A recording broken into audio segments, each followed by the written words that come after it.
Salut à tous, on se retrouve aujourd'hui pour parler du Paris Saint-Germain ce samedi 28 septembre et on commence directement avec le match hier soir, le match entre le PSG et l'équipe de Rennes. C'est un match de Ligue 1 et c'est de nouveau une victoire pour le Paris Saint-Germain, 3-1 contre le Stade Rennais, parfait. Donc Kangini a été buteur et un doublé de Bradley Barcola. Donc j'ai bien sûr regardé le match. Donc qu'est-ce que j'ai pensé du match? Que ça a été vraiment une belle partie du Paris Saint-Germain qui a très bien commencé le match.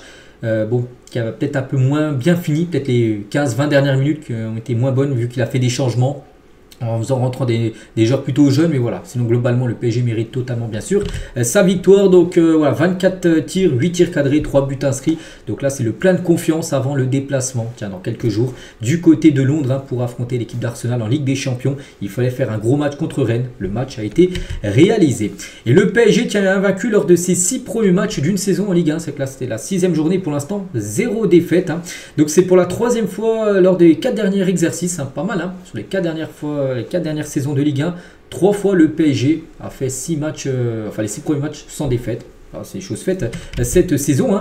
Et le club de la capitale a marqué au moins 3 buts lors de ces 6 matchs en Ligue 1, soit 2 de plus que toute autre équipe du top 5 européen depuis le début de la saison. Donc là aussi, chaque match, il y a eu pas mal de buts inscrits pour le Paris Saint-Germain. Luis Enrique, le coach, qu'est-ce qu'il a pensé de tout ça? On revient sur sa conférence de presse. On sait qu'il n'aime pas faire les conférences de presse. Surtout, il a dit celle d'après-match.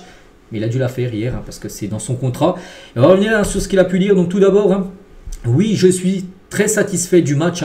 On a été très supérieur, on a marqué 3 buts, mais on aurait pu encore en marquer plus. On a eu beaucoup d'occasions, je suis content, j'ai beaucoup aimé ce match. Donc voilà, déjà, à noter, c'est qu'il est très satisfait de la performance des joueurs. Mais oui, après, on a perdu un peu le contrôle lors des 15 dernières minutes, certainement parce qu'il a fait rentrer, j'ai dit, il a enlevé des cadres, des joueurs, des gros joueurs qui ont soufflé, bien sûr, pour ne pas prendre de risques avant le match contre Arsenal, qui ont été remplacés par des jeunes joueurs. Puis après, ça a été un petit peu moins bien, on va dire, mais bon, c'est pas non plus catastrophique. Il a dit, on a accumulé beaucoup de pertes de balles. Là, sur la fin de match, donner des opportunités à l'adversaire, c'est le seul point négatif de la soirée, mais l'adversaire était vraiment bon. Ce sont 3 points de plus, bien sûr, au classement. Toujours avec le coach, donc l'attitude de l'équipe est générale. Je comprends que les 15 dernières minutes vous intéressent. Je reste avec les 75 premières qui ont été très bonnes. On a vraiment été supérieur à la fin, c'est à cause de l'entraîneur et des titulaires, pas de la faute de ceux qui sont rentrés. Voilà, il dit que c'est pas la faute des jeunes qui sont rentrés, c'est voilà. Même si, oui, ça a quand même changé, on va dire, la dynamique de l'équipe. Il parle de Bradley Barcola. Barcola, gros match. Ça qui est resté sur 3 matchs très moyens. Donc là, ça, il a fait un gros match référence.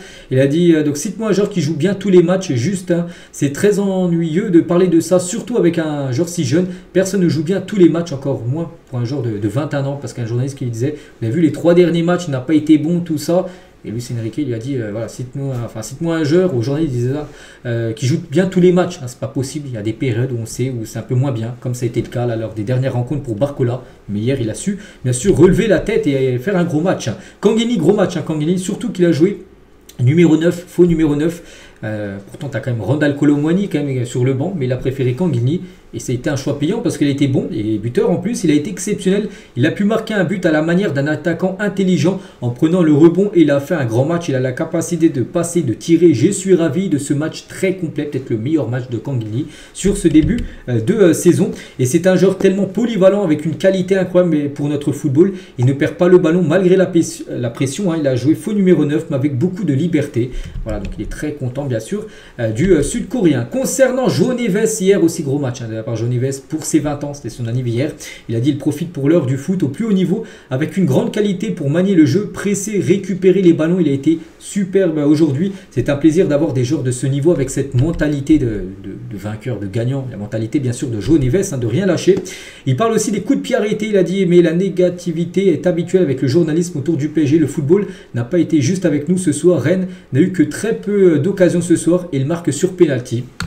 Voilà ce qu'il avait à dire Luis Enrique sur sa conférence de presse. Donc voilà, pour faire un bilan, il est très content bien sûr de l'équipe, peut-être à part les 15 dernières minutes qui ont été moins bonnes. On va parler, on revient sur Barcola.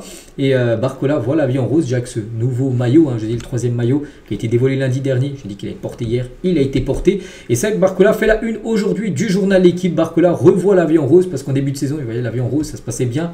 Avec à chaque fois des buts, puis là les 3 derniers matchs ont été moins bons, et là il a été bon, bon augure avant le match contre Arsenal, et c'est vrai que Barcola, à l'instant T, là actuellement, c'est le meilleur buteur de la Ligue 1, 6 matchs joués, et 6 buts marqués. Donc voilà, c'est parfait. Qu'est-ce que tu veux rajouter de plus, hein? Barcola a inscrit son deuxième doublé aussi en Ligue 1.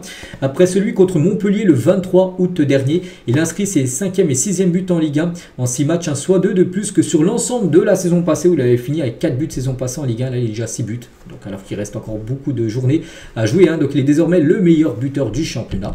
Bradley Barcola qui est un peu partout, regardez sa hitmap, donc plus c'est rose, plus il était présent, donc déjà beaucoup bien sûr sur le couloir gauche, vu que c'est son couloir, et offensivement et même défensivement, il est parti un petit peu aider Beraldo, hein, qui a été très moyen hier, un Beraldo qu'on parlera bien sûr tout à l'heure. Et Barcola, tiens, Ben Sport en conférence de presse, donc on a beaucoup donné, je me sentais bien, j'ai donné ce que j'avais à donner, je suis content du résultat, on a défendu ensemble à la fin, on était un peu plus fatigué, c'est pour ça qu'on a concédé des occasions, et j'aime beaucoup les 1 contre 1, quand j'ai des espaces je me sens à l'aise, hein, pas de numéro 9, on permute beaucoup, ça nous libère de l'espace, cette équipe peut aller loin. On espère bien sûr que cette équipe ira loin, surtout en Coupe d'Europe. On en a parlé de Barcola, on va parler aussi d'un de ses buts où le passeur D a été Achraf Hakimi. Hakimi, les gars, il nous a fait encore une énorme performance, encore décisif avec une passe D. Et c'est simple, Hakimi, c'est 5 matchs joués. Sur les 6 matchs du PSG en Ligue 1, il a joué 5. Je crois qu'au Reims, il avait été laissé au repos pour un but et 3 passes D. C'est pas mal, hein, décisif sur 4 buts en 5 matchs du côté du PSG alors qu'il joue défenseur droit, un petit rappel. Donc voilà, parfait bien sûr pour Hakimi qui continue comme ça. Tiens, les notes des autres joueurs, par exemple Safonov, une note de 5, hein, parce que Safonov a gaulé. Je pensais que Donnarumma est dans le groupe, hein. Hier quand j'ai fait la vidéo d'avant-match, j'avais pas encore le groupe, mais du coup surprise, hein, Donnarumma n'était pas présent. Je pense qu'il sera de retour, hein, Donnarumma pour le match contre Arsenal, mais Safonov, la moyenne, un 5. Donc Hakimi, gros match, hein, comme Pacho, comme Marquinhos, Beraldo, décevant. Hein. Beraldo, c'est quand même inquiétant. Hein. Je sais pas si c'est un niveau quand même pour jouer au PSG, parce que c'est rare quand même c'est les gros matchs, hein. Il fait peut-être un bon match, puis après il enchaîne 5 matchs mauvais, et c'est un problème. Fabien Ruiz aussi, un décevant. Le Fabien Ruiz, on ne retrouve pas le Fabien Ruiz de l'Espagne que du côté du PSG. Donc Neves a été bon, Zeremri moins en vue que Neves. Puis après en attaque ça a été pas mal, avec pas mal de buts, pas mal d'occasions, avec bien sûr Barcola qui a eu la meilleure note avec son doublé. Une note de 8. Hein. Et juste, hein, je voulais parler d'un joueur, Pacho, avec une note de 6, mais gros match, hein, de Pacho, les gars, regardez ses stats. 67 passes réussies sur 74 tentés, c'est pas mal. 84 ballons touchés, c'est un tacle réussi, c'est 4 dégagements, c'est 2 interceptions et c'est 5 ballons récupérés. Comme souvent depuis le début de saison, un match très sérieux de la part du défenseur équatorien. On va parler aussi de João Neves, gros match, hein, j'ai dit hier, c'était son anniversaire, c'est 20 ans. Et voilà, 113 ballons touchés, 93% de passes réussies pour João Neves qui a fait un énorme match. Il a dit, hein, je voyais déjà le PSG comme une grande équipe. Quand je suis arrivé ici, j'ai compris où je mettais les pieds en voyant les installations. C'est un club qui dépasse mes attentes. C'est pour cela que j'ai accepté le projet. Il a également parlé de la présence de joueurs portugais, mais un peu influencé, parce que avant de signer au PSG, il savait déjà qu'il y avait déjà, par exemple, Gonzalo Ramos, qu'il y avait, comment dire, Vitinha, qu'il y avait Nuno Mendes, qu'il y avait à l'époque aussi Danilo, tout ça. Donc aussi, ça l'a un peu influencé dans son choix de rejoindre le PSG plutôt que Liverpool, où il y a moins de joueurs portugais. Il a dit, hein, le projet m'intéressait indépendamment des joueurs qui étaient déjà là, mais oui, ça permet une adaptation plus rapide au sein du club. Je suis quelqu'un qui s'adapte facilement. Et oui, on peut voir qu'il s'est très bien adapté déjà dans le vestiaire et même au match, hein, où il nous réalise bien sûr des grosses performances. Hein. Faire en sorte que Paris soit meilleur, c'est un club qui met en avant les jeunes joueurs, mais lui aussi un équilibre avec des joueurs et d'expérience. Cette relation est très positive, ça donne un jeu varié, ça permet d'offrir un beau football, hein, comme c'était le cas hier. Sa qualité principale, il a dit, je suis un joueur qui pense toujours au collectif, c'est pour ça que le PSG est venu me chercher. Je pense que c'est l'idéologie du club et je m'identifie à elle. Voilà. Et toujours avec Neves, hein, son axe de progression où il peut progresser. On attend plus de moi dans la finition. Dans la dernière page, je ne pense pas que les individualités soient plus fortes qu'un bon collectif. Ouais, mais voilà, il sait qu'il doit être plus...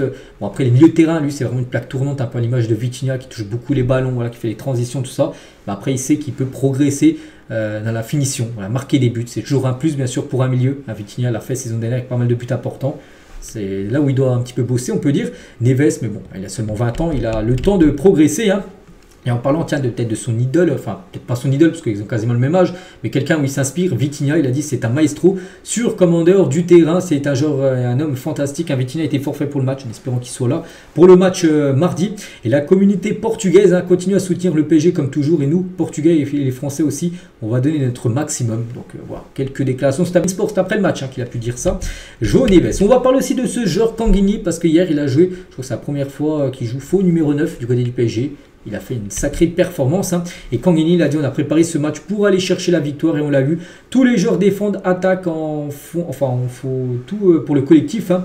On est une équipe soudée, on est une équipe forte et on va s'améliorer. Voilà, donc, parfait bien sûr pour Kang In-hee qui a marqué des points hier.